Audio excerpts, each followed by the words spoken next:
Hello students, जैसे जैसे exam नजदीक आता जा रहा है हम सभी में एक ही डर सताए जा रहा है कि कैसे ये जो मैंने पढ़ा है क्या ये मुझे एग्जाम टाइम पे याद आएगा, कैसे मुझे अब इस समय का यूज करना चाहिए, कैसे मैं फास्ट स्पीड के साथ रिवीजन करूं ताकि वक्त रहते मुझे पूरा अच्छे से रिवाइज भी हो जाए, साथ ही उसकी प्रैक्टिस भी हो जाए। अब अगर बात करते हैं हम रिवीजन की, तो आपने भी नोटिस किया होगा हम में से अधिकतर जो स्टूडेंट्स है वो कुछ ऐसा ही करते हैं। जैसे आपके पास जो भी बुक हो आप उसमें से क्या करते हैं, जैसे ये कोई टॉपिक है आप रिवाइजेशन का नाम सोचते हैं कि हाँ मुझे इस टॉपिक को रिवाइज करना है, फिर बुक खोलते हैं, टॉपिक देखते हैं, फिर लाइन टू लाइन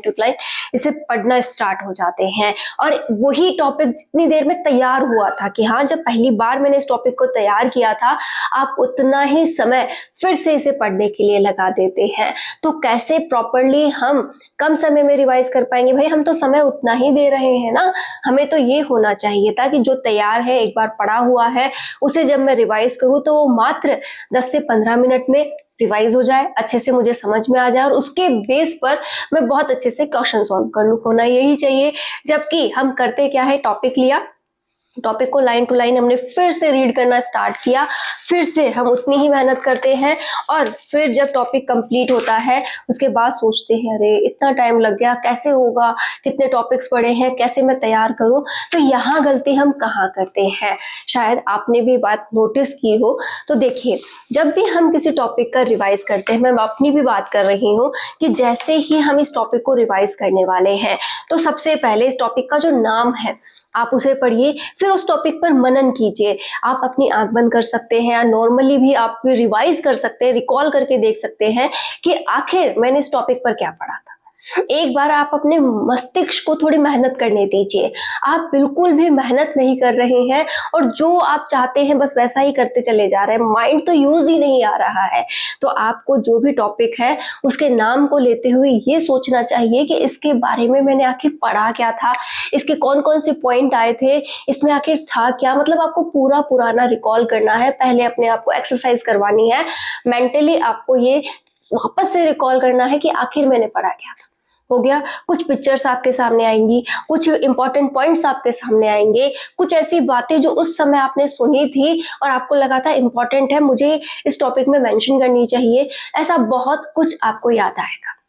ठीक है, अब वो जो रिवाइज अभी आपने किया ना वो इतना स्ट्रॉन्ग रिवाइज है कि ये आपको भूलेगा नहीं एग्जाम के दिन तक। उसके बाद आपको क्या करना है कि अब आप टॉपिक में आगे बढ़िए, एक एक पॉइंट को लेते जाइए कि हाँ एक हेडिंग है, इस हेडिंग में आखिर था क्या, इस हेडिंग में ऐसा ऐसा ऐसा कुछ होना था। ठीक है, अब आप उसके फैक्ट्स जो है उस पर क्या कीजिए, वापस से एक रिवाइजेशन दीजिए कि हाँ इसका इंपॉर्टेंट फैक्ट ये है, क्योंकि हम पढ़ते हैं तो अंडरलाइन करते हैं और अंडरलाइंस वगैरह आपने जहाँ कर रखी है वो इंपॉर्टेंट फैक्ट्स है। बस उन पॉइंट्स को आपको क्या करना है, प्रॉपरली रिवाइज करते जाना है। कि हमने क्या जाना कि हेडिंग है, हेडिंग को हमने माइंड में एक बार रिकॉल किया कि आखिर मैंने इस टॉपिक पर क्या पढ़ा था। आपको जहां से भी आपने टॉपिक पढ़ा था उसके वो पिक्चर्स, वो जो पेजेस, कुछ ना कुछ आपको दिखाई देने लगेगा। फिर आप मनन कीजिए, उसके बाद आपको उसकी हेडिंग्स वगैरह काफी चीजें याद आएंगी, कुछ इंपॉर्टेंट फैक्ट्स याद आएंगे और अब आपका 1% मतलब आप कह सकते हैं कि 10 से 20% उस चैप्टर का अच्छा रिवीजन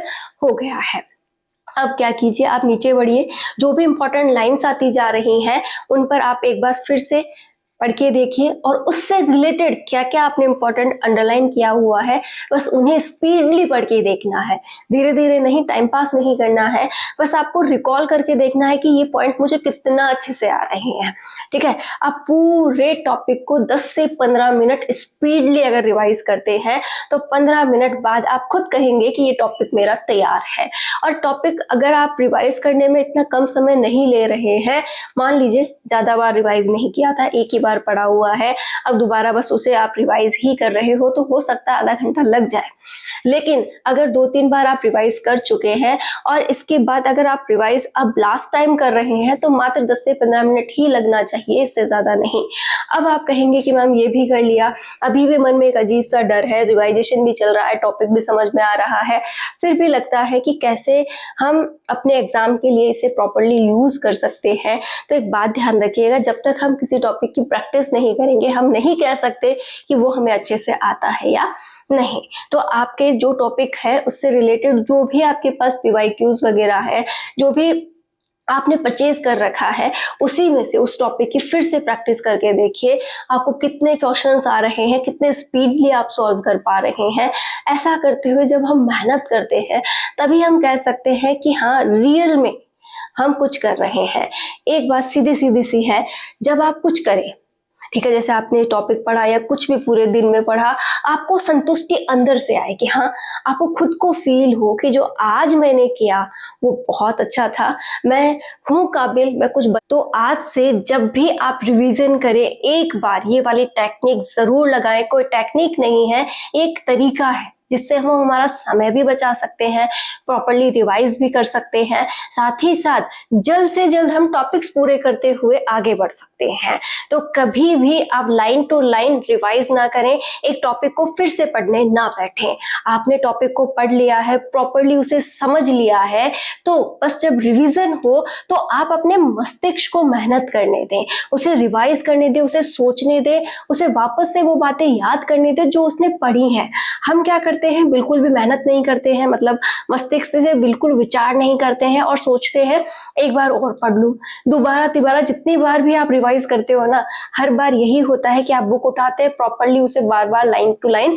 पढ़ते रहते हैं। जबकि होना ये चाहिए, जब एक टॉपिक अच्छे से तैयार हो गया है, जितनी बार भी उसका रिविजन हो रहा है, आप प्रॉपरली माइंडली एक्सरसाइज कर रहे हैं और फैक्ट जो है वो आपको एकदम कंसर्ट, मतलब एकदम अच्छे से आपको आने लगे हैं और उन सभी के आधार पर आप अच्छे से PYQs की एनालिसिस करने लगे हैं, PYQs को आप सॉल्व करने लगे हैं और आपके क्वेश्चंस अब बनने लगे हैं।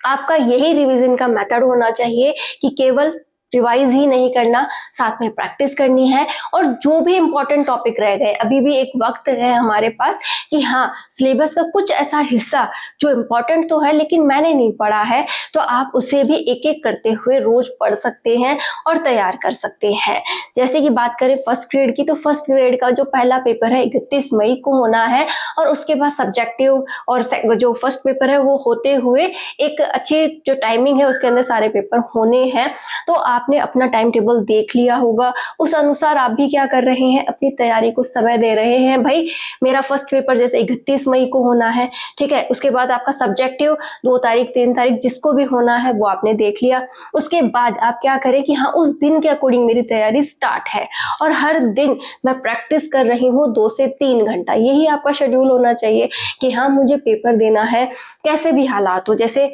आप एक बार बिना पंखे के बैठकर देखिए और अपने पेपर को देकर देखिए कि हाँ, आज जो टेस्ट हो रहा है उसे मैंने पंखा ऑन नहीं किया है, गर्मी का माहौल है और पूरी तरह से मुझे इस पेपर को सॉल्व करने में अपना माइंडसेट लगाना है, गर्मी पे ध्यान नहीं देना। तो सोचिए, आपने एक ऐसी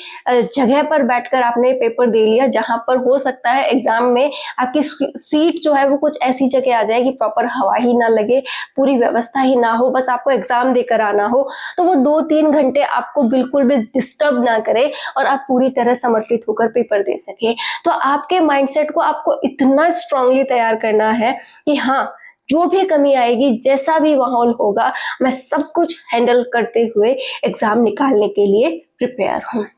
आपके मस्तिष्क में इस समय क्या विचार चल रहा है, आप क्या इस समय सोच रहे हैं, पेपर को लेकर आपकी क्या इस समय एनालिसिस है, क्या आपने सिलेबस तैयार किया है, कैसे आपको अब कमी महसूस हो रही है, कोई भी डाउट अगर आपका चल रहा है तो एक बार कमेंट जरूर कीजिएगा कि अब तक हमने इस तरीके से तैयारी की है और आगे की हमारी रणनीति ये रहने वाली है। साथ ही अगर कोई और अदर डाउट है तो आप उसकी भी कमेंट कर सकते हैं। इससे होगा ये कि आप अपने मन की भड़ास निकाल चुके होंगे कि हाँ, मेरे अंदर जो ये चल रहा था इतने दिनों से वो मैंने किसी को बोल दिया और हो सकता है उसका प्रॉपरली जो भी सॉल्यूशन हो वो भी मैं आपको दे सकूं, कि कोशिश करूं शायद आपके किसी भी प्रॉब्लम का सॉल्यूशन मैं निकाल सकूं, तो मैं निकालने की कोशिश करूं। या फिर मेरे जैसे बहुत से यहाँ पर जो जुड़ते हैं, कमेंट करते हैं, आपके कमेंट पढ़ते हैं, उनकी तरफ से भी आपको कोई जवाब मिल जाए जिससे आपका सॉल्यूशन तैयार हो जाए। और हाँ, इस समय आप करंट अफेयर पढ़ना ना भूलें, करंट हमें तैयार करना पढ़ना ही है,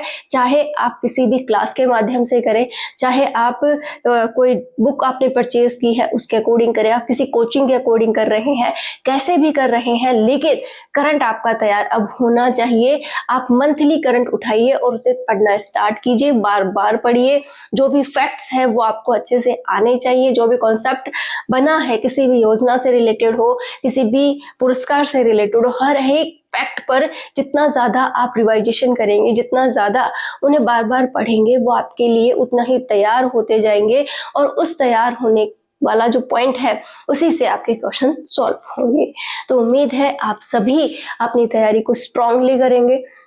किसी भी प्रकार का आपको कोई डाउट अगर है उसे पहले दूर करेंगे, क्योंकि डाउट के साथ अगर हम आगे बढ़ते हैं तो वही डाउट आगे चलकर हमारे लिए प्रॉब्लम क्रिएट करता है। तो अपने माइंडसेट को स्ट्रांग बनाइए, अपने माइंड को एक्सरसाइज करने दीजिए, इसे मेहनत करने दीजिए। केवल और केवल ऐसे सरसरा पढ़ने से कुछ नहीं होने वाला। जब तक माइंड उसे रिकॉल नहीं करेगा, माइंड उसके लिए मेहनत नहीं करेगा, तब तक कुछ नहीं बनता। उम्मीद है सारी बातें आपके समझ आई होंगी, आपकी ये मदद करेंगी अच्छा पढ़ने के लिए और आप लगातार आगे बढ़ते जाएंगे। All the best.